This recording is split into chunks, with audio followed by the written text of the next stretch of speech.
Hello बच्चों, आज हम लोग मिले हैं पार्ट टेस्ट नंबर 9 का डिस्कशन करने के लिए।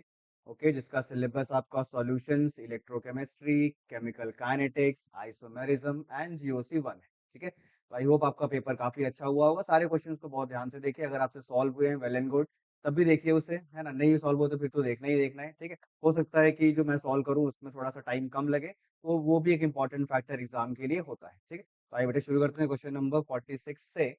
ऑस्मोटिक प्रेशर आपको पूछा है 12% सोल्यूशन का, केन शुगर है, ठीक है, और 17 डिग्री सेल्सियस पे। ठीक है, तो ये सॉल्यूशन चैप्टर का क्वेश्चन है बेटा। ऑस्मोटिक प्रेशर पूछा गया जिसका फॉर्मूला होता है pi is equals to I C R T.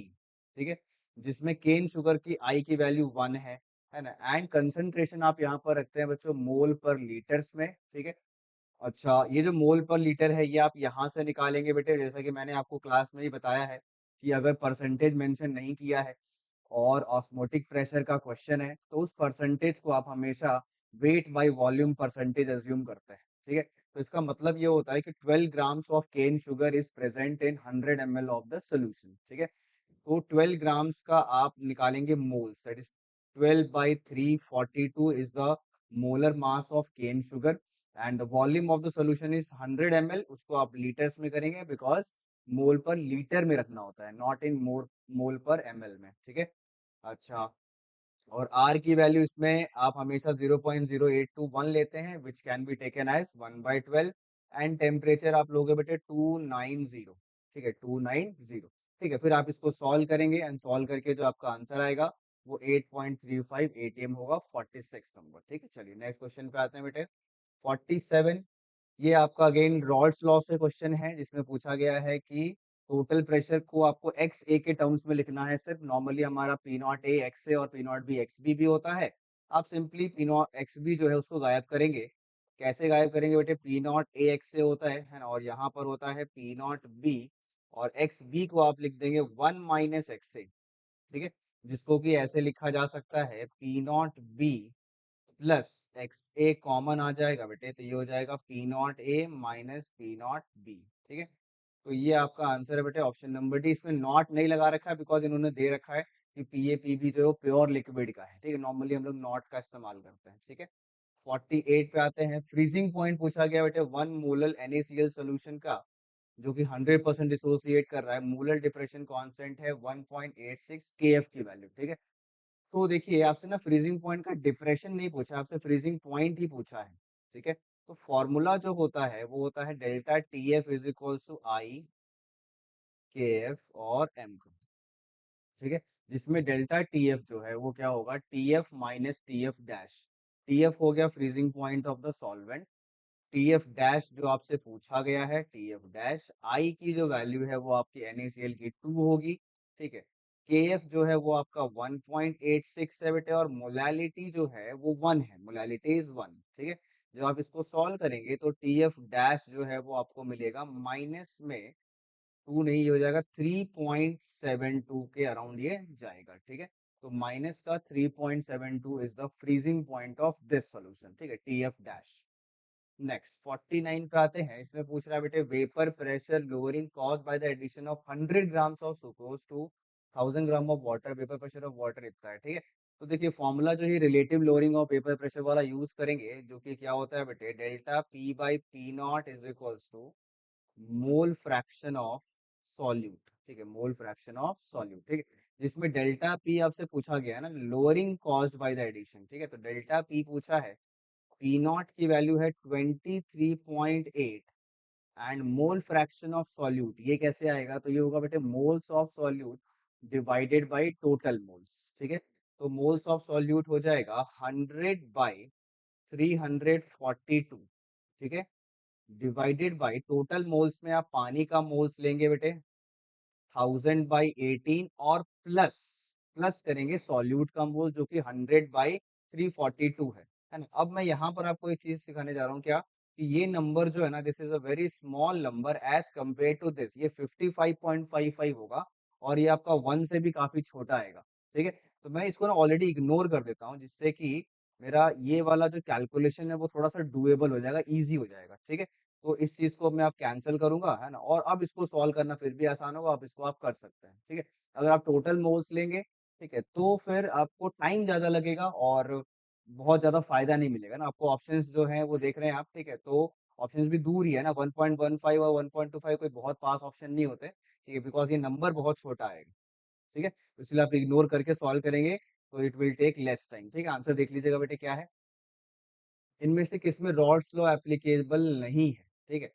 तो देखिए रॉल्स लॉ अप्लाई करने के लिए बेटा ना वो चीजें आपकी एप्लीकेबल नहीं है, अच्छा सॉरी, सुक्रोज नहीं, सब पे एप्लीकेबल होगा बेटे, है ना, इस पे तो होगा ही एप्लीकेबल, यूरिया पे भी एप्लीकेबल होगा, ग्लूकोज पे भी होगा, है ना, और NaCl पे नहीं होगा, ठीक है। तो ये आपका करेक्ट आंसर हो जाएगा, बिकॉज नॉट पूछा है, नॉट, ठीक है। तो NaCl पे क्यों नहीं होगा, बिकॉज NaCl जो है ये आपका एक डिसोसिएटिंग इलेक्ट्रोलाइट है, ठीक है। तो इसमें जो आप P not A X A और पी नॉट बी एक्स भी लिखते हैं ना, तो एक्स ए में आपको टर्म चेंज करना पड़ेगा, अगर वो टूटने वाली चीज है, ठीक है, तो आपको INA/INA+NB करना पड़ेगा, ठीक है। तो इसीलिए इसके ऊपर आप डायरेक्ट नहीं अप्लाई कर सकते हैं, पर आपको आई फैक्टर डाल के अप्लाई किया जा सकता है, ठीक है। चलिए नेक्स्ट, 51 वैन हॉफ फैक्टर पूछा गया है, 0.5% weight by weight aqueous solution of KCl which freezes at this, KF की वैल्यू इतनी है। तो आइए देखते हैं बेटे, फॉर्मूला अगेन वही यूज करेंगे आप, depression in freezing point delta TF is equals to IKFM, okay. Delta TF के लिए TF माइनस TF डैश करोगे, 0 माइनस -0.24 जो कि सॉल्व करके आएगा 0.24, आपको केल्विन में चेंज करने की जरूरत भी नहीं है, बिकॉज चेंज है ये, ठीक है। आई आपसे पूछा ही गया है, KF की वैल्यू है 1.86 और मोलालिटी कैसे आएगा, 0.5% वेट बाय वेट बोला गया है, तो इसका मतलब 0.5 grams of solute which is KCl is present in 100 grams of solution, 100 grams of solution, because यहाँ पे मेंशन किया है वेट बाय वेट, ठीक है। तो how do we change it in molality, तो आइए देखते हैं क्या करूंगा मैं, 0.5 ग्राम्स सॉल्यूट है ना, और जो सॉल्यूट का मोलर मास है वो है 74.5, ये मोल्स ऑफ सॉल्यूट आ जाएगा, और नीचे मुझे यहाँ पर रखना है मास ऑफ सॉल्वेंट। नाउ जो वेट बाय वेट होता है ना वो 100 ग्राम्स ऑफ सोल्यूशन होता है, तो in that 100 grams of solution आपको सॉल्यूट का मास माइनस करना पड़ेगा विच इज सिंपली 0.5, तो 100 ग्राम में से आप 0.5 माइनस करके 99.5 जो है सॉल्वेंट का मास निकालोगे, ठीक है। बट वो अमाउंट इतना कम है कि आप उसका उससे कैलकुलेशन जो है वो बढ़ेगा और कुछ खास फर्क नहीं पड़ेगा, तो आप उसको सिंपली 100 ग्राम ही लेके चलें, और आपको केजी में एक्सप्रेस करना होता है, ठीक है, नीचे मास ऑफ सॉल्वेंट में मोलैलिटी निकालने के लिए, तो आप उसको 0.1 kg लिख दोगे, ठीक है। तो ये हो जाएगा आपका 0.1 kg। आप इसको सॉल्व करेंगे तो फिर भी ये थोड़ा सा डुएबल है ना, 99.5 को सॉल्व करोगे तो बहुत टफ हो जाएगा, ठीक है, उसको सॉल्व कर लीजिएगा बेटे। अभी तक जो मैंने क्वेश्चन देखे हैं वो कंसेप्चुअली तो इजी है, हाँ, पर कैलकुलेटिव है ना, टाइम टेकिंग वाला पेपर होने वाला, ज्यादा समझ में आ रहा है मुझे। ये इजी आ गया काफी, यूनिट ऑफ एब्यूलियोस्कोपिक कांस्टेंट पूछा है, एब्यूलियोस्कोपिक कांस्टेंट KB होता है बेटे, है ना, KB की जो यूनिट होती है वो काफी बार हमने करा है क्लास में, केल्विन KG पर मोल होता है, ठीक है। तो ये तो एक फैक्चुअल चीज है, याद करने वाली चीज है ना। 52 53 पे आते हैं, the following electrolytes have the same value of van't Hoff factor as that of this, सभी 100% आयनाइज है। ये जो टूटेगा बेटे, ये टूटेगा आपका 2Al3+, 2Al3+ एंड 3SO4 2-, जिससे कि इसका आई फैक्टर होगा 5, ठीक है। तो आपको पता करना है किसका 5 है, तो ये रहा बेटा ऑप्शन नंबर 4, देखिए 4K+, और ये पूरा बॉक्स ब्रेक नहीं करता अंदर से, ठीक है, कोऑर्डिनेशन स्फीयर, ओके। तो 4 और 1 5 इसका हो गया, ये आंसर हो जाएगा। एक सॉल्यूशन है वो उसका ऑस्मोटिक प्रेशर स्टैंडर्ड सॉल्यूशन से ज्यादा है, तो हाइपरटोनिक है ना, जिस जिस भी सॉल्यूशन को आपने स्टैंडर्ड बनाया है उसके रिस्पेक्ट में अगर किसी का ज्यादा है तो वो हाइपर है ना, कम है तो वो हाइपो है, और बराबर है तो वो आइसोटोनिक है, ठीक है। चलिए नेक्स्ट, तो एक अच्छा बैलेंस है मतलब थ्योरेटिकल क्वेश्चंस में, फैक्चुअल क्वेश्चंस में और न्यूमेरिकल्स में अभी तक तो, ठीक है। आइए देखते हैं बेटे, ये आ गया इलेक्ट्रोकेमिस्ट्री से, इसमें ई सेल की वैल्यू 0 है तो x/y क्या होगा, तो ये आपको देख के समझ में आ रहा होगा, it is a type of concentration cell जिसमें एनोड एंड कैथोड सेम चीज से बनता है, जिससे कि इसका ई नॉट सेल की वैल्यू क्या होती है बेटे, 0 होती है, ई नॉट सेल इज 0, ठीक है। तो फॉर्मूला बनता है ई सेल, नर्स इक्वेशन लिखने जा रहा हूँ मैं बेटे, E cell is equals to E not cell minus 0.06 मान लेते हैं अभी के लिए, है ना, और n की वैल्यू, ठीक है, एंड देन लॉग में क्या आता है बेटे, q आता है, लॉग में आता है q। तो यू ऑलरेडी नो कि E not cell is 0 for hydrogen या फिर किसी भी कंसंट्रेशन सेल के लिए, E cell is also given as 0, ठीक है। तो ये 0 है, ये 0 है, तो ऑब्वियसली ये टर्म भी 0 होगा, एंड ये टर्म को 0 होने के लिए q जो है वो क्या होना चाहिए बेटे, 1 होना चाहिए। क्यू क्या होना चाहिए, 1 होना चाहिए, ठीक है। और क्यू बेसिकली क्या होता है, concentration of anode by concentration of cathode. अच्छा अच्छा ये भी है ना, प्रेशर भी अलग अलग है बेटे, तो वो भी आपको पूरा ही क्यू लेना पड़ेगा, मतलब, है ना। तो ये हो जाता है आपका रिएक्शन, अगर मैं लिख दूं इसमें, ठीक है, तो ये सिंपली होता है क्या, हाफ H2 जो कि आपका x एटीएम पे है, ये जुड़ता है 0.1 मोलर H प्लस से, H प्लस जो कि 0.1 मोलर है बेटे, ठीक है, इज इक्वल्स टू, ठीक है, इज इक्वल्स टू, ये आपका हो जाएगा मतलब गिव्स गिव्स एन आयरन, मतलब गिव्स, अच्छा, और क्या बन जाएगा इससे, हाफ H2, ये बन जाएगा आपका y एटीएम पे, और दूसरा वाला H प्लस जो कि किसके इक्वल है बेटे, 0.01, ठीक है। इसका अगर आप Q लिखोगे तो कैसे लिखा जाएगा, इट विल बिकम y की पावर हाफ 0.01 बाई x की पावर हाफ और 0.1, और यही चीज किसके इक्वल होना चाहिए बेटे, 1 के इक्वल होना चाहिए, ठीक है। तो आप इसको सॉल्व करेंगे तो आपसे x बाई वाई पूछा है, तो पहले हम लोग y बाई एक्स ही निकाल लेते हैं।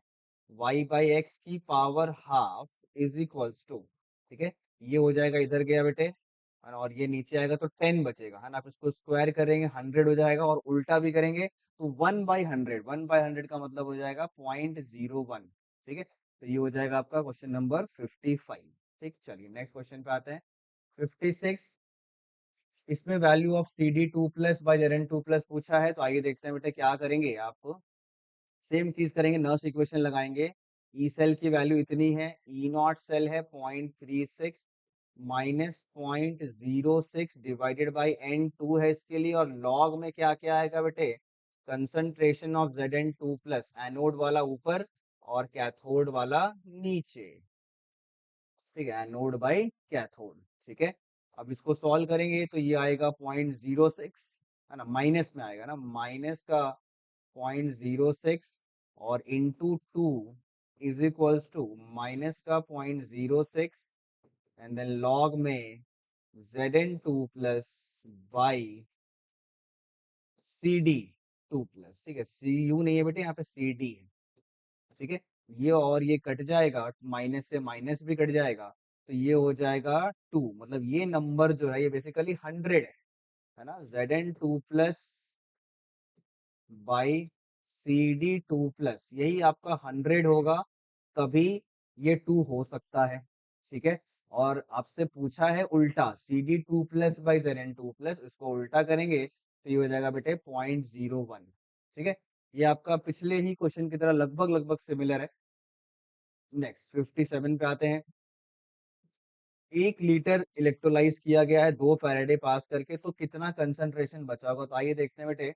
ये आपका फैराडे सेकेंड लॉ का क्वेश्चन है, फर्स्ट लॉ भी बोल सकते हैं, एक ही ये चीज है वैसे तो। मोलैरिटी इनटू वॉल्यूम किया तो आपको नंबर ऑफ मोल्स मिलता है, ठीक है, एंड नंबर ऑफ मोल्स जो है वो आपका 1 आ रहा है, 1 लीटर 1 मोलर, ठीक है। तो ये नंबर ऑफ मोल CuSO4 का होगा, यही मोल कॉपर 2+ का भी होगा, ठीक है। अच्छा, इसका n फैक्टर 2 है, तो मोल्स को n फैक्टर से मल्टीप्लाई किया तो इक्विवेलेंट आया, ठीक है। और आपने चार्ज भी 2 फैराडे दिया है, फर्स्ट लॉ कहता है फैराडे का कि 1 फैराडे से एक इक्विवेलेंट आयन डिस्चार्ज हो जाएगा, ओके। तो 2 फैराडे से 2 इक्विवेलेंट होगा, ठीक है, और आपके पास था भी 2 ही इक्विवेलेंट, मतलब इसका ये है कि सारा का सारा कॉपर आयन जो है वो डिस्चार्ज हो गया, तो इसका मतलब कंसंट्रेशन बचा ही नहीं, मोलैरिटी ऑफ CuSO4 हो गया 0, ठीक है। तो आई होप आपको समझ में आ गया होगा, बिकॉज जितने फैराडे आप देते हैं उतने ही इक्विवेलेंट्स डिस्चार्ज होके बनते हैं, है ना, 2 था और 2 ही आपने दिया, सब कुछ डिस्चार्ज हो गया, तो नेट मोलैरिटी लास्ट में आ गई 0, ठीक है। आइए इसकी बात करते हैं बेटे। ये अगेन आपका इलेक्ट्रोकेमिस्ट्री से ही है। इसमें आपको फुल रिएक्शन दे रखी है। You have to identify which one is acting as cathode and which one is acting as anode. तो ये आपका एनोड है एंड दिस इज कैथोड। ये कैथोड, ठीक है, क्योंकि कोबाल्ट ऑक्सीडाइज हो रहा है और सीरियम जो है वो रेड्यूस हो रहा है। ठीक है, तो ई नॉट सेल का जो फॉर्मूला होता है बेटे वो होता है E not cathode minus E not anode. दोनों जगह पर रिडक्शन पोटेंशियल रखते हैं। E not cell is given as 1.89 और कैथोड का रिडक्शन पोटेंशियल है, सीरियम का पूछा गया मतलब, अच्छा ये वही पूछा गया है, E not CE +4/CE+3 cerium है ये। और माइनस एनोड का रिडक्शन पोटेंशियल है माइनस का 0.28 वोल्ट। ठीक है, तो ये माइनस माइनस प्लस हो जाएगा, ये उधर को जाएगा बेटे। ठीक है, तो ये आ जाएगा आपका 1.61 वोल्ट, 1.61 वोल्ट। ठीक है, तो ये तो काफी सिंपल क्वेश्चन था। नेक्स्ट 59 पे आते हैं। ये पूछ रहा है बेटे स्पेसिफिक कंडक्टेंस जो है वो इतना है, मतलब ये आपका कप्पा है बेटे, है ना, जिसको हम लोग कंडक्टिविटी भी बोलते हैं, के। ठीक है, और कंडक्टेंस ये है। अच्छा, तो देखिए, हाँ ये जो एक फॉर्मूला आपने पढ़ा है वो क्या होता है बेटे, R.K = G star, where G star एक कांस्टेंट है जिसको बोलते हैं सेल कांस्टेंट। ठीक है, तो R.K जिसमें R रेजिस्टेंस है, K आपका स्पेसिफिक कंडक्टेंस कप्पा है। ठीक है, जिसमें R को ना आप और क्या लिख सकते हो, R can be written as 1/G, because resistance and conductance ये दोनों एक दूसरे के इनवर्स होते हैं। ठीक है, तो आप इसको ऐसे लिख सकते हैं क्या, K/G is equals to G star. आपको पता है जी स्टार एक कांस्टेंट है, तो इसीलिए K1G1 is equals to K2G2 ये लगाएंगे आप। ठीक है, तो K1 आपका X है, G1 आपका Y है। ठीक है, K2 पूछा गया है और G2 जो है वो Z है, तो K2 हो जाएगा आपका ZX/Y, ZX/Y आपका ये ऑप्शन है। ठीक है, तो दिस इज क्वेश्चन नंबर 59। ठीक, चलिए नेक्स्ट 60 पे आते हैं बेटे। इसमें अगेन फैराडे लॉ से पूछा गया है, अमाउंट ऑफ जिंक डिपॉजिटेड पूछा गया आपसे कि कितना जिंक डिपॉजिट होगा। तो वेट का फॉर्मूला लगाएंगे ZIT। ZIT में ई जेड जो है वो क्या होता है, E/F। ठीक है, where E is equivalent weight, E is equivalent weight. ठीक है, और इक्विवेलेंट वेट कैसे निकालते हैं, molar mass by valency. Okay, तो जिंक का जो मोलर मास है गिवन नहीं है, but as far as I remember ये 65 होता है। ठीक है, अच्छा ये आपको जरूरत पड़ सकती है। ठीक है, 65 और वैलेंसी जो है वो है 2। ठीक है, जिंक सल्फेट है ना, हाँ, तो वैलेंसी Zn2+ होगा 2। ठीक है, और फिर नीचे आ जाएगा बेटे 96500 E/F हो गया, और करंट है 5, और 40 इंटू मिनट्स को आप सेकेंड्स में करेंगे तो आपका आंसर जो है वो ग्राम्स में आएगा। ठीक है, सॉल्व कर लेंगे बेटे इसे, जो भी आंसर आएगा आपका वो आपका वेट में आ जाएगा, मतलब ग्राम में आ जाएगा। ठीक, नाउ अब पूछ रहा है आपसे ये, अच्छा ये जो क्वेश्चन है आपका, ये आपका कोलरॉस लॉ का एक एप्लीकेशन है बेटे, जिसमें हम लोग किसी वीक एसिड का डिग्री ऑफ डिसोसिएशन डिटरमाइन करते हैं। ठीक है, और फॉर्मूला जो होता है उसका अल्फा होता है लैम्डा MC/λm0। ठीक है, बट क्वेश्चंस इक्विवेलेंट का है, तो I can also write it as λEQC/λ EQ0, क्योंकि दोनों में n फैक्टर कॉमन आएगा और वो कट जाएगा। ठीक है, तो अब गेम रह गया है कि आपको इनफाइनाइट डाइल्यूशन का तो दे रखा है ना, अच्छा पूछा है हाँ ये पूछा गया है, तो आपको ये पूछा गया है, अल्फा दे रखा है, अल्फा इज 0.0612, तो आइए पुट करते हैं 0.0612, ये पूछा गया है, तो अगर ये मिल जाएगा तो काम हो जाएगा। ठीक है, और यूनिट का भी ध्यान रखेंगे, ये आपका Simon centimetre square equivalent inverse, तो आपका EQC भी उसी में होना चाहिए, Simon centimetre square equivalent inverse में। ठीक है, तो आइए देखते हैं कैसे निकालेंगे। तो फॉर्मूला हमने पढ़ा है लैम्डा EQC जो है वो होता है क्या, K/C, जिसमें C होनी चाहिए नॉर्मेलिटी में। How to be find K, तो K आपको दे रखा है, अच्छा डायरेक्टली दे रखा है 4.23 इंटू 10⁻⁻⁴ साइमन सेंटीमीटर इनवर्स। इस टॉपिक में यूनिट्स बहुत इंपॉर्टेंट है, और नॉर्मेलिटी दे रखी है बेटे 0.04, जिसकी यूनिट होती है मोल, सॉरी मोल नहीं, इक्विवेलेंट्स पर लीटर। बट हमें अभी चेंज करना है इक्विवेलेंट्स पर सेंटीमीटर क्यूब में, ताकि मेरा जो ये आंसर आए वो साइमन सेंटीमीटर स्क्वायर और इक्विवेलेंट इनवर्स में आ जाए, है ना, Simon centimetre square equivalent inverse. ठीक है, तो ये मेरा सॉल्व करके आ जाएगा बेटे lambda E Q C in the same unit जिसमें आपका लैम्डा ई क्यू नॉट है। ठीक है, जिसमें पूछा गया है बेसिकली। ठीक है, तो आप ये वाला डेटा उठा करके यहाँ पर पुट करेंगे, इसको यहाँ लेके आएंगे और इसको यहाँ लेके जाएंगे और सॉल्व करेंगे तो आपको करेक्ट आंसर मिल जाएगा। ठीक है, तो ये आपका 61 का सोल्यूशन है। कैलकुलेशन इसमें भी है बेटे, वो आपको करना ही पड़ेगा। नेक्स्ट 62 पे आते हैं बेटे। करंट एफिशिएंसी पूछी गई है, आइए देखते हैं करंट एफिशिएंसी। ये शायद आपके लिए नया टर्म हो सकता है, पर आपने क्वेश्चंस बनाए होंगे तो कर सकते हैं, देखिए कोई बड़ी बात नहीं है। कह रहा है कि 3 ग्राम जो है वो आयन डिस्चार्ज हुआ है ना, 3 एम्पियर भेजे हो 2 आवर के लिए। ठीक है, तो 3 ही ग्राम डिस्चार्ज हुआ, तो पहले आपको ये पता करना पड़ेगा कि एक्चुअली में थ्योरेटिकली कितना डिस्चार्ज होना चाहिए था। ठीक है, तो जिसका फॉर्मूला है Z I T. Again Z के लिए इक्विवेलेंट वेट करेंगे, इक्विवेलेंट वेट के लिए मोलर मास बाई वैलेंसी करोगे, और एफ है 96500, करंट है 3 एंड टाइम इज 2 इंटू 3600। ये आपका जो अमाउंट आएगा ये ग्राम में आएगा। ठीक है, ये वेट आपका एक्चुअली में जमा होना चाहिए था। तो जो करंट एफिशिएंसी है ना, जो परसेंटेज एफिशिएंसी है, वो ये होता है कि कितना हुआ और कितना होना चाहिए था, जो कि आपका डब्ल्यू टी से मैं डिनोट करता हूँ, डब्ल्यू थ्योरेटिकल से, और इनटू 100, तो ये आपका आएगा percentage efficiency of the current. ठीक है, मतलब आप 3 एम्पियर भेज तो रहे हैं, ठीक है, पर वो 3 एम्पियर पूरा पूरा इस सॉल्यूशन तक नहीं पहुंच रहा है, तो वेट कम जमा होगा। ठीक है, वही चीज आपको यहाँ पर रिफ्लेक्ट हो रही है और इतना होना चाहिए था।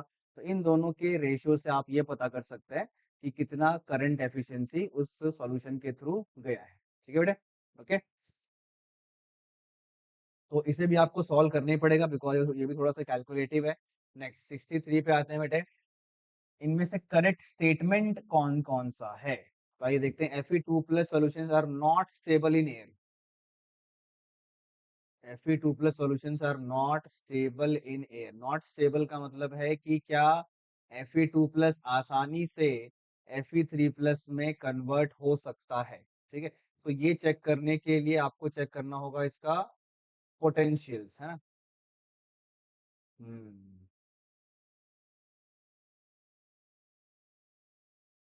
तो देखिए क्या Fe2+ जो है वो Fe3+ में जब कन्वर्ट हो रहा है, ठीक है, तो ये चीज उन्होंने दिया नहीं कौन सा पोटेंशियल है ना, ये ऑक्सीडेशन पोटेंशियल है या रिडक्शन पोटेंशियल है। क्योंकि अगर ऑक्सीडेशन पोटेंशियल है ये, तो फिर स्टेबल नहीं होगा,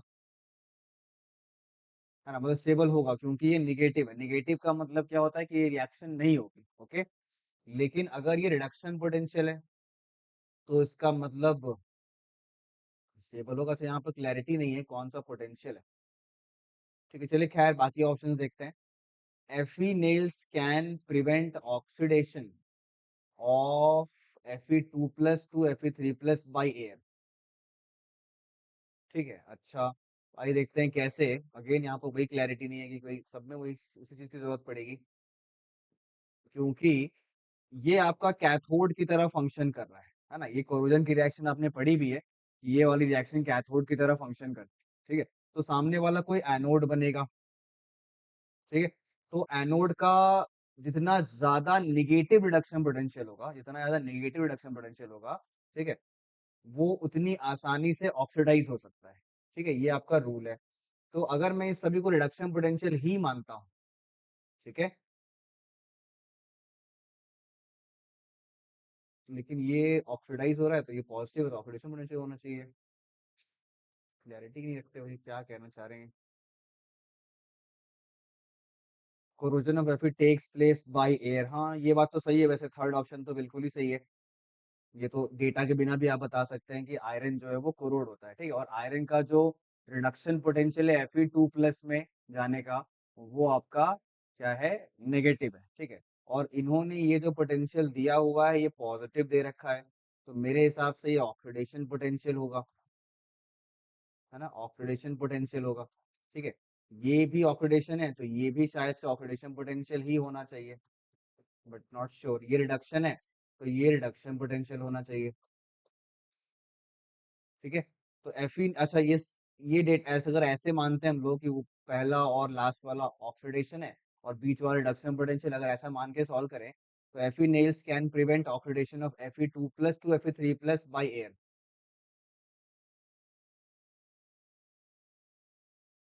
ठीक है, मतलब Fe nails प्रिवेंट कर सकता है किसका ऑक्सीडेशन, Fe2+ का Fe3+ में एयर में। ठीक है, तो ऐसा क्यों भाई, बिकॉज ये कैथोड है।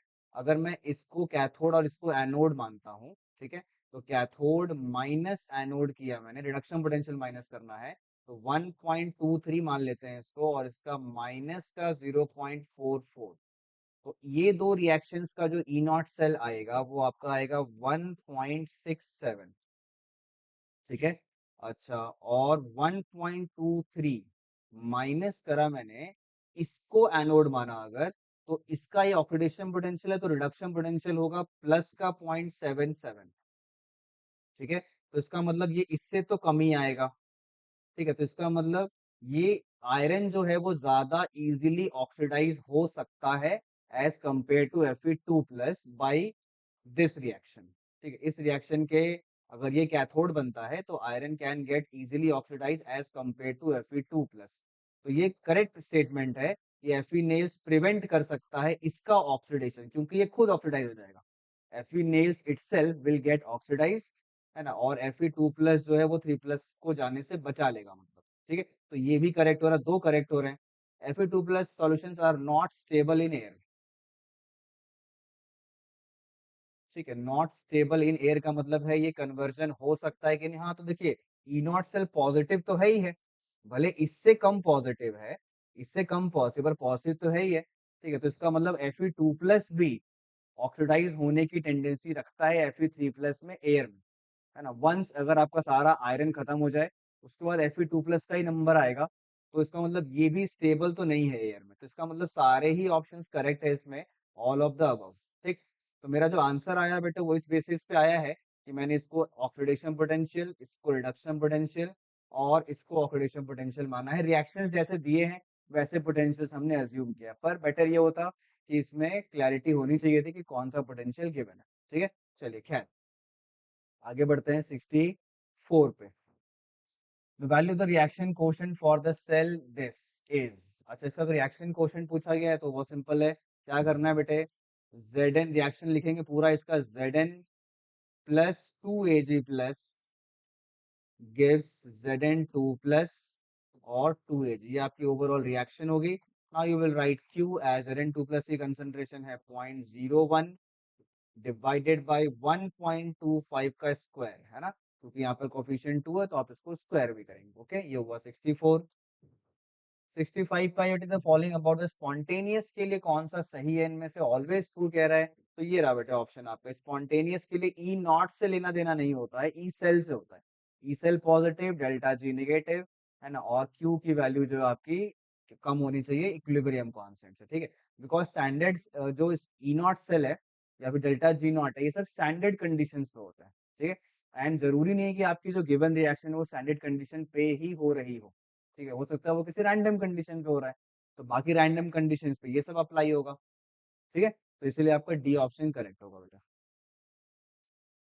अब आगे हम लोग काइनेटिक्स के क्वेश्चन पे, हाफ लाइफ पूछा गया है जीरो ऑर्डर रिएक्शन का, अगर इनिशियल कंसंट्रेशन इतना है ना, और अच्छा ये टाइम दे रखा है, तो रेट कौन सा पूछा है, के पूछा गया है, तो हाफ लाइफ का जो फॉर्मूला होता है बेटे वो होता है A0/2K for zero order reaction. ठीक है, तो बस डेटा में डाल दीजिए, ये आपका 100 सेकेंड्स है। ठीक है, और A0 की जो वैल्यू है इट इज 0.02। ठीक है, 0.02 और बाई 2 और इंटू के, ये आपका पूछा गया बेटे रेट कौन सा। ठीक है, इसे सॉल्व करेंगे, आंसर मिल जाएगा 66। ठीक, नेक्स्ट आते हैं 67 पे, ये आपका रिलेशन पूछा गया, तो काफी सिंपल क्वेश्चन है। कोफिशिएंट से डिवाइड करते हैं बेटे, तो क्या क्या हो जाएगा, देखिए 1/3 1/2 N2 वाले में, हाँ ये रहा बेटा, ये आपका करेक्ट आंसर है। माइनस मतलब यहाँ पर माइनस लगाते हैं और इस वाले में क्या लगाते हैं बेटे, प्लस लगाते हैं। ठीक है, 68। फर्स्ट ऑर्डर रिएक्शन है, रेट कांस्टेंट इतना है 2.303 10 की power -3, time required for 40 gram reactant to reduce to 10 gram. देखिए 40 ग्राम को 10 ग्राम पहुंचना है, तो इसका मतलब क्या है बेटे कि वो कितनी बार हाफ हो रहा है, आप यहाँ से आसानी से कर सकते हैं। 40 से क्या होगा 20, और 20 से 10 हाफ हो गया, 2 बारी हाफ हुआ। 2 बारी हाफ होने का मतलब क्या होता है कि 2 × हाफ लाइफ, ये आपका आंसर होगा। इतना टाइम लगेगा उसमें, बिकॉज फर्स्ट ऑर्डर में half life is independent of concentration, ठीक है। तो हाफ लाइफ का जो फॉर्मूला होता है बेटे, वो होता क्या है, हाफ लाइफ का फॉर्मूला है ln2/k। ln2 का मतलब होता है 2.303 इंटू 0.3। ln2 का मतलब हुआ 2.303 इंटू log2। log2 होता है 0.30, ठीक है। और k, ठीक है, k की वैल्यू है बेटे आपकी 2.303 मल्टीप्लाइड बाई 10⁻³ ये, और ये कट जाएगा, ये जाएगा ऊपर, तो ये हो जाएगा 0.3 इंटू 10⁻+3, ठीक है। बस इसको यहाँ पर मल्टीप्लाई कर देंगे बेटे, ये आपका हो जाएगा 300 और इंटू 2 मतलब 600 सेकंड के आसपास। 602 इसलिए आ रहा है बिकॉज ये 301 होता है ना। 3010 आपका log2 की एग्जैक्ट वैल्यू, तो इसीलिए आपका 602 एग्जैक्ट आ रहा है, ठीक है। चलिए नेक्स्ट 69 पे आते हैं बेटा ना। इसमें कह रहा है आपसे rate constant for a first order reaction is K, time required for the completion of 99% completion करना है, तो कितना टाइम लगेगा। ओके, रेट कांस्टेंट कितना, देखो जो फर्स्ट ऑर्डर की इक्वेशन होती है वो होती है log of A0/AT is equals to KT/2.303। Okay, ये आपकी फर्स्ट ऑर्डर की इक्वेशन है, जहां पर A0 इनिशियल कंसंट्रेशन है, AT आपका रिमेनिंग कंसंट्रेशन। तो 99% कंप्लीशन पूछा है, तो how much percent is remaining, the answer is 1%, ठीक है। तो you will write AT is equals to 1% of A0, जिससे कि A0 से A0 कट जाएगा, ठीक है। और 1% का मतलब हुआ 1/100, वो 100 चला जाएगा ऊपर, ठीक है। 100 ऊपर चला गया, log 100 होता है 2, तो ये हो जाएगा 2, ये पूरा सॉल्व करके 2 आ जाएगा। 2 इंटू 2.303 ये इधर आया और k से डिवाइड हो गया, तो ये आपका टाइम आ गया बेटे 4.606/k। Okay, this is for the 99% completion of the reaction, ठीक है। चलिए 70, half life for zero order, अभी अभी हमने किया था बेटे A0/2k होता है half life for zero order reaction. It is a simple question, है ना। अब आते हैं इसमें एब्सोल्यूट कॉन्फ़िगरेशन आपसे पूछा गया है, ये आपका आइसोमर से आ गया बेटे, पर्टिकुलरली ऑप्टिकल से आ गया, है ना। RS nomenclature absolute configuration assign करना है। इसमें सीआईपी रूल लगाते हैं, नंबरिंग करते हैं। इस कार्बन को अगर आप देखें, यहाँ पर आपको मिलेगा नंबर 1 इस कार्बन के लिए, ठीक है। यहाँ पर आपको मिलेगा बेटे नंबर 2, बिकॉज इस कार्बन में तीनों H H H लगा है, और यहाँ पर लगा है Cl, C और H, तो Cl को प्रायोरिटी मिल गई, ठीक है। और ये आपका हो गया 3 नंबर, ये हो गया आपका 4 नंबर, ठीक है। तो फोर्थ नंबर ये आपका हॉरिजॉन्टल लाइन पे है, तो 1 2 3 क्लॉकवाइज घुमा, इसका मतलब ये हो जाएगा S, ठीक है। वर्टिकल पे होता है तो उल्टा होता है, ठीक है। अच्छा, यहाँ पर भी सेम चीज करेंगे बेटे, नंबर 1 इसको मिलेगा, नंबर 2 इसको मिल जाएगा, नंबर 3 इसको मिलेगा, और 4 मिलेगा इसको। 1 2 3 अगेन क्लॉकवाइज घुमा, तो ये हो जाएगा एस, क्योंकि अगेन ये हॉरिजॉन्टल लाइन पे ही है ना, जो लोएस्ट प्रायोरिटी है आपकी, ठीक है। अच्छा, तो 2 भी एस है, 3 भी एस है, तो आंसर हो गया बेटे आपका 2s एंड 3s 71। ओके, इनमें से कौन सा ऑप्टिकल आइसोमेरिज्म शो करता है बेटे, ये तो काफी कॉमन क्वेश्चन है। ब्यूटेनॉल अगर आप बनाते हैं तो देखो जरा, यहाँ पर OH लगा दिया आपने, जैसे ही OH लगाया 1 2 3 और 4, 4 अलग अलग ग्रुप हो गए, यहाँ पर हाइड्रोजन है, तो इसीलिए ये कायरल कार्बन है, और कायरल कार्बन जो है वो ऑप्टिकल आइसोमेरिज्म शो करते हैं, ठीक है। ज्योमेट्रिकल इसमें से कौन सा शो करेगा, अच्छा ये तो काफी सिंपल क्वेश्चन आ गया भाई। आपको पता है कि डबल बॉन्ड एक जो है स्टीरियोजेनिक सेंटर होता है ज्योमेट्रिकल आइसोमेरिज्म के लिए, ठीक है। और भी होते हैं पर डबल बॉन्ड भी होता है। मोनोब्रोमिनेशन करना है 2 मिथाइल ब्यूटेन का, how many distinct isomers including stereo भी है। अच्छा, तो ठीक है, तो आइए काउंट करते हैं बेटे, शुरू करते हैं। 2 मिथाइल ब्यूटेन पहले बनाते हैं, तो 1 2 3 4, यहाँ पर आपने लगा दिया मिथाइल, ठीक है। पहले सारे आइसोमर बना लेंगे, फिर देख लेंगे भाई उनमें से कौन सा ऑप्टिकली एक्टिव है कौन सा नहीं है। ओके, अगर मैं यहाँ पर मोनोब्रोमिनेशन करना चाहूँ तो यहाँ लगाऊं या फिर यहाँ लगाऊं, दोनों में एक ही बात पड़ेगी। ठीक है, तो मैं सिर्फ CL लगा रहा हूँ। एच आप समझ रहे हैं, जहां पर नहीं वहां पर एच है। ठीक है, तो ये आपका पहला प्रोडक्ट हुआ जिसमें एक यहाँ लगा दिया हमने। यहाँ भी लगाएंगे तो बात एक ही पड़ेगी, पर यहाँ लगाएंगे तो बात अलग हो जाएगी। ठीक है, तो ये देखिए मैंने यहाँ लगा दिया आपका दूसरा, यहाँ पर सी है और यहाँ CL लगा दिया, दूसरा हो गया। ठीक है, तीसरा यहाँ लगाऊंगा, चौथा यहाँ लगाऊंगा। ठीक है, तो ये आपका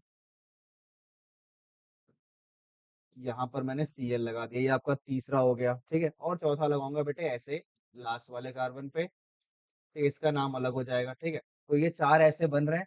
अब इसमें जरा मैं ऑप्टिकली एक्टिव देखो कौन कौन सा है, तो ये वाला कार्बन जो है ना, दिस इज काइरल। क्यों?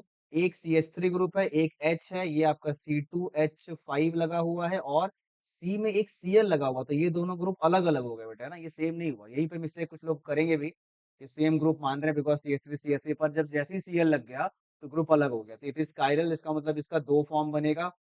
ठीक है, दो फॉर्म बनेगा, डेक्स्ट्रो लीवो। ये कायरल नहीं है। ठीक है, बिकॉज यहाँ पर CH3 है बेटे। ठीक है, और ये कायरल है, हाँ ये कायरल है।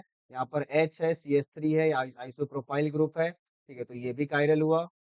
और क्या ये कायरल है? नहीं, ये कहीं से भी कायरल नहीं है। ठीक है, तो इसका मतलब दो फॉर्म इसका है, दो, तीन, चार, पांच और छह, तो आंसर है बेटे 6। ठीक है, तो there are 6 different types of isomers including the stereo isomers. Okay, चलिए नेक्स्ट क्वेश्चन पे आते हैं। Maximum number of possible optical isomerism in one bromo two methyl cyclobutane, दो ही इसमें दिख रहे हैं मुझे स्टीरियोजेनिक सेंटर। यहाँ पर वन ब्रोमो और टू पे लगा दिया मिथाइल, तो ये भी कायरल है, ये भी कायरल है। यहाँ से दो और यहाँ से दो, 2 × 2 कितना हो गया बेटे? 4 हो गया। ठीक है, ये आपका टोटल, मतलब इसमें क्या कॉम्बो कॉम्बो कॉम्बो क्या बनेगा? आर आर हो सकता है, ठीक है, आर एस हो सकता है, एस आर और लास्ट में एस एस, तो टोटल 4 कॉम्बिनेशन बनेंगे इसमें ऑप्टिकल आइसोमर्स के। ठीक है, next 76, which one of the following exhibits geometrical isomerism. अच्छा, इसमें आपको बना के देखना पड़ेगा। तो सबसे पहले बनाते हैं ना 2,3 डाइमिथाइल ब्यूटीन, इसी को देखते हैं पहले। ब्यूट 2 इन कह रहा है ना, ये आपका ब्यूट 2 इन हुआ। और 2,3 मतलब 2 पे भी है, 3 पे भी है। 2,3 डाइमिथाइल मतलब यहाँ पर सी ना, ये तो अलग हो जाएगा, गड़बड़ हो जाएगी, सेम सी आ गया तो इम्पॉसिबल, ही हो नहीं सकता। 2,3 डाई ब्रोमो ब्यूटीन, हाँ ये हो सकता है। अगर मैं यहाँ पर सी हटा करके Br लगा दूं और यहाँ भी Br लगा दूं, ठीक है, तो CH3 एक है, एक CH3, एक Br, एक Br। ओके, तो अगर CH3 CH3 सेम साइड हुआ तो सिस फॉर्म हो जाएगा, और अपोजिट साइड हुआ तो ट्रांस फॉर्म हो जाएगा। ठीक है, तो 2,3 डाइब्रोमो ब्यूटीन। ठीक है, ये आपका करेक्ट आंसर हो जाएगा बेटे 76 का। इनमें से कौन सा इनैंशियोमर्स है? इनैंशियोमर्स क्या होते हैं बेटे? They are non super imposable optically active compound, non super imposable mirror images basically. ठीक है, तो ये देखिए, क्या ये एक दूसरे का मिरर इमेज है? बिल्कुल है, और नॉन सुपर इम्पोजेबल है। अगर इसे उठा के रख दे यहाँ पे तो सुपर इम्पोज नहीं होगा, तो पहले ही ऑप्शन आपका करेक्ट है बेटे। क्या ये मिरर इमेज है? ये मिरर इमेज ही नहीं है। ठीक है, क्या ये मिरर इमेज है? ये भी नहीं है मिरर इमेज, ये भी मिरर इमेज नहीं है ना। ठीक है, तो बाकी ऑप्शंस में मिरर इमेज ही नहीं है, नॉन सुपर इम्पोजिबिलिटी तो बात की बात है। ठीक है, 33, cis and trans isomers are represented by, कौन सा शो करेगा बेटे? तो ब्यूट 2 ई ने आपने काफी बार पढ़ा है ना। देखिए, एक CH3 ग्रुप हो गया, एक H हो गया, एक CH3 और एक H। ठीक है, same side cis, opposite side trans, but 2 ene. Next 79, इनमें से कौन सा ज्योमेट्रिकल बनाएगा बेटे? ज्योमेट्रिकल ये भी बना सकता है, दोनों CL अगर सेम साइड है, सिस फॉर्म, एक ऊपर एक नीचे हो गया, ट्रांसफॉर्म हो गया। ठीक है, ये भी आपका ज्योमेट्रिकल आइसोमर्स बना सकता है, बिकॉज रिंग का साइज जो है वो सफिशिएंट है। 6 मेंबर्स में नहीं बनता है, 7 में नहीं 8 में जो है वो सफिशिएंटली बनने लग सकता है बेटे। ठीक है, H यहाँ पर एक होता है और एक H जो है यहीं पर होता है, अगर दोनों सेम साइड हुए तो सिस, अपोजिट साइड हुए H तो ट्रांस हो जाता है। ठीक है, तो ये भी आपका GI शो करता है बेटा, ये आपका एक्सेप्शनल केस है, आपने पढ़ा भी होगा नोट्स में। ठीक है, ये आपका ऑक्साइम है, बिल्कुल करता है ये। C double bond N, OH और H, OH और लोन पेयर होता है। ठीक है, तो ये भी आपका शो करता है, तो आंसर हो जाएगा बेटे ऑल ऑफ दीज। ठीक है, ऑक्साइम वाला भी शो करता है, आपने स्पेशल केस पढ़ा होगा। ठीक है, नेक्स्ट, इनमें से कौन सा शो नहीं करेगा, कौन सा शो नहीं करेगा, ये रहा बेटे, देखिए ये आपका CH3 है, दोनों सेम चीज हो गई, तो ये शो नहीं कर सकता, ये अभी अभी करेगा, बताया था मैंने, ये भी कर सकता है, lone pair same side, lone pair opposite side कर सकता है, ये भी कर सकता है, ये तो एक्सेप्शनल केस है। ठीक है, तो करेक्ट आंसर हो जाएगा बेटे C, correct answer will be C. इनमें से कौन सा इनकरेक्ट रिप्रेजेंटेशन है, तो देखिए ये आपका रेजोनेंस का क्वेश्चन है बेटे। रेजोनेंस में एक रूल है कि जो नंबर ऑफ ऑड इलेक्ट्रॉन्स की संख्या है, नंबर ऑफ लोन पेयर्स है, ठीक है, बॉन्डेड इलेक्ट्रॉन्स है ना, वो सब चेंज नहीं करने चाहिए। ठीक है, तो देखिए यहाँ पर ऑड इलेक्ट्रॉन सभी रेजोनेटिंग स्ट्रक्चर में एक है, और इसमें दो आ गया, तो it is a not allowed resonating structure. ठीक है, तो ये आपका रेजोनेटिंग स्ट्रक्चर नहीं है, बिकॉज जो नंबर ऑफ और इलेक्ट्रॉन्स की संख्या है वो सभी रेजोनेटिंग स्ट्रक्चर्स में क्या होना चाहिए, सेम होना चाहिए। ठीक है, चलिए नेक्स्ट 81 के बाद आते हैं अब 82 में। वीकेस्ट इनमें से कौन सा, देखो वीकेस्ट वो होगा जिसके बनने के बाद ना वो काफी स्टेबल स्पेशीज हो जाएगी। ठीक है, तभी आसानी से टूट सकता है। तो ये रहा आपका, भाई देखिए आपका ये ट्राई बेंजाइल आपका फ्री रेडिकल बनेगा, आसानी से टूटेगा, और ये आपका यहाँ पर डॉट आएगा, ये डॉट जो है उस रिंग में रेजोनेट करेगा तीनों रिंग्स में, और वो काफी स्टेबलाइज कर देगा उसको। ठीक है, तो ये तो आपने पढ़ा ही है, पर थोड़ा अलग तरीके से उन्होंने पूछा कि सबसे आसानी से कौन सा टूट सकता है। ठीक है, होमोलिटिक फिजन। फ्री रेडिकल की ज्योमेट्री, ये तो काफी बेसिक क्वेश्चन है बेटे, प्लेनर होता है, इसका जो जो ऑड इलेक्ट्रॉन होता है वो आपका अनहाइब्रिडाइज्ड पी ऑर्बिटल में पड़ा होता है। ठीक है, जिसकी वजह से जो हाइब्रिड ऑर्बिटल्स है वो आपके sp2 है, और sp2 क्या होता है, प्लेनर होता है। ठीक है, next 84, most stable free radical जो है उनमें से कौन सा होगा, आपको देखना है सबसे पहले एरोमेटिसिटी। ठीक है, नहीं है, मतलब उस रिंग में तो नहीं जहाँ पर डॉट है।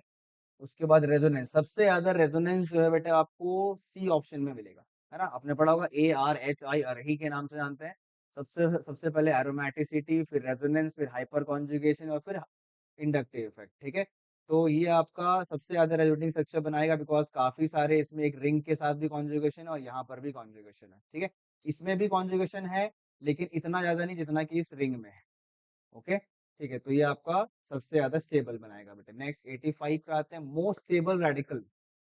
मोस्ट स्टेबल के लिए अगेन आपको क्या देखना है, सबसे पहले तो रेजोनेंस देख लें, रेजोनेंस किस में होगा बेटा, इसमें भी है, इसमें भी है, पर इसमें एक खास बात क्या है कि इसमें number of hydrogen, alpha hydrogen जो है वो ज्यादा है ना, यहाँ भी है, यहाँ भी है, तीन यहाँ भी है। ठीक है, तीन यहाँ भी है, तो सबसे ज्यादा स्टेबल यहाँ पर फ्री रेडिकल होगा, क्योंकि number of hyper conjugating structure जो है वो ज्यादा बनेंगे। इसको कार्बोकैटायन की तरह ही ट्रीट करते हैं स्टेबिलिटी डिसाइड करते वक्त।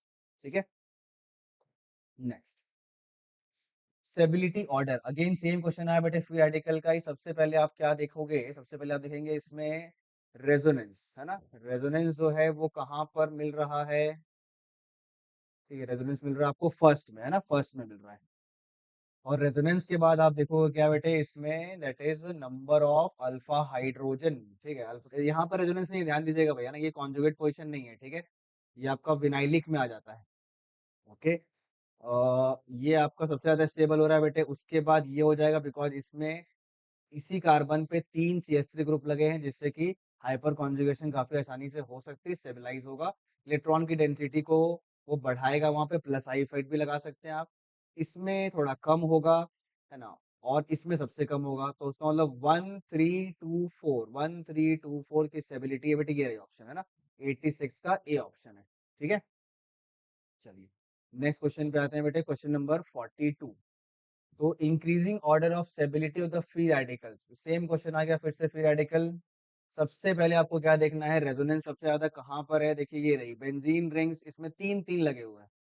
ठीक है, इसमें दो लगे हैं, और इसमें तीन मिथाइल है, और इसमें दो मिथाइल है, तो बहुत सिंपल है, एकदम टेक्स्ट बुक क्वेश्चन है ये, है ना।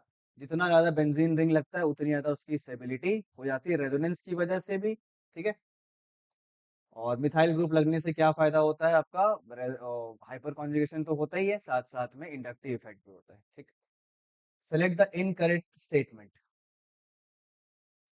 Branching at the electron deficient carbon strongly stabilises carbocations, ये तो करेक्ट है, ब्रांचिंग ज्यादा होगा तो हाइपर कॉन्जुगेशन ज्यादा होगा। ठीक है, इन्होंने पूछा है incorrect. Okay, greater the stability of carbocation easier is it's formation, ये भी करेक्ट है बेटे। Greater the stability of carbocation smaller the heat of formation, ये भी करेक्ट है। ठीक है, बिकॉज अगर स्टेबिलिटी ज्यादा है कार्बोकेटाइन की तो उसको बनाना आसान होगा। ठीक है, मतलब आप थोड़ा सा हीट देंगे, वो टूट जाएगा और स्टेबलाइज करके कार्बोकेटाइन बन जाएगा, तो heat of formation of carbocation is less. और यहाँ पर क्या रहा है, ग्रेटर द फॉर्मेशन, नहीं ये गड़बड़ है बेटे, ये गड़बड़ है, तो इसलिए करेक्ट आंसर आपका डी हो जाएगा। ठीक है, बिकॉज हीट ऑफ फॉर्मेशन लो होगा, कार्बोकटायन की बात हो रही है। ठीक है, तो ये थर्मोडायनेमिक्स वाला हीट ऑफ फॉर्मेशन नहीं है, यहाँ पर एक लिटरल मीनिंग है बेसिकली कि कार्बोकटायन को बनाने के लिए जो हीट लग रही है, निकल रही है, जो भी हो रहा है, मतलब लगेगा ही, तोड़ना है बॉन्ड। ठीक है, तो फिर उसको बोल रहे हैं हीट ऑफ फॉर्मेशन। ठीक है, तो क्योंकि कार्बोकटायन जो बनेगा वो स्टेबल बनेगा, तो उसमें कम हीट लगेगा उसको बनाने में, है ना, कार्बोकटायन को बनाने में। ठीक है, तो इसीलिए हाइयर वाला रॉन्ग है। Relative stability of the following carbocations, इसमें एक स्पेशल केस है बेटे, देखिए ये रहा है ना, अगर कार्बोकटायन के बगल में जस्ट एडजेसेंट में एक हेट्रो एटम लगा है जिसके पास लोन पेयर है, तो यहाँ पर एक स्पेशल केस होता है जिसको बोलते हैं बैक बॉन्डिंग स्टेबिलिटी। इसका जो लोन पेयर कंटेनिंग ऑर्बिटल है वो इसकी खाली ऑर्बिटल में बेंड होके आता है और सबसे ज्यादा स्टेबल बनाता है इसको, इवन ग्रेटर देन एरोमेटिसिटी। ठीक है, तो सी जो है वो सबसे ज्यादा हो गया, उसके बाद बी है और उसके बाद ए है, बिकॉज बी में आपका हाइपर कॉन्जुगेशन लग रहा है और ए में तो कुछ भी नहीं है ना, तो वो तो सिंपल मिथाइल रेडिकल है। चलिए लास्ट क्वेश्चन पे आते हैं बेटे। नेक्स्ट क्वेश्चन है आपका 90। मोर स्टेबल कार्बोकेटाइन बनाना है यहाँ से, तो कैसे बनाएंगे, ये रहा देखिए, अगर आप मैं यहाँ से हाइड्राइड शिफ्ट इसका और इसका एक्सचेंज कर दूं तो ये आपका फायदा हो जाएगा। कैसे, बिकॉज ये जो कार्बोकेटाइन है इसके पास जो नंबर ऑफ अल्फा हाइड्रोजन है वो 3, 2 और 2 है ना, टोटल आपके पास 3, 2 6, 3 2 5 और 2 7 है ना, आपका total number of alpha hydrogen काफी ज्यादा हो जाएगा, जिससे कि ये कंपाउंड इस वाले कार्बोकेटाइन से भी क्या होगा, ज्यादा स्टेबल होगा, जिससे हम लोग 1 2 हाइड्राइड शिफ्ट बोलते हैं बेसिकली। ठीक है, तो ये आपका क्वेश्चन नंबर 90 है बेटे, आंसर है आपका बी। ओके, तो बस इसी के साथ आपका डिस्कशन होता है कंप्लीट। अब हम लोग मिलेंगे पार्ट टेस्ट नंबर 10 में, जो भी आपका नेक्स्ट टेस्ट होगा। ठीक है, ओके, थैंक यू।